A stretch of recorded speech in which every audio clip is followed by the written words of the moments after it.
اگر آپ ایک بیٹی کے ماں یا باپ ہیں تو آپ دنیا کے خوش نصیب ترین لوگوں میں سے ایک ہیں۔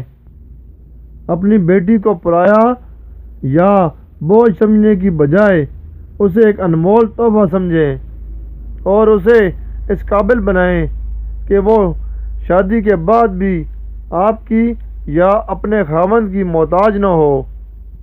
اسے جدید تعلیم سے ہمکنار ہونے کا موقع دیں اور اپنے خوابوں کو جینے کا حوصلہ دیں۔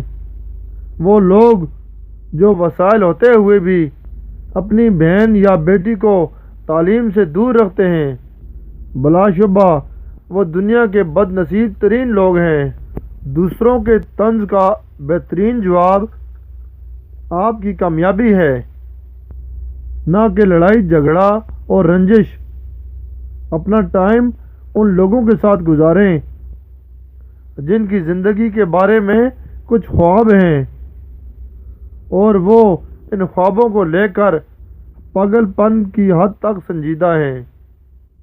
ایسے لوگ آپ کو زندگی میں آگے بڑھنے کا حوصلہ دیں گے اور ان کی کمپنی اپنے آپ میں ایک موٹیویشنل ہوگی۔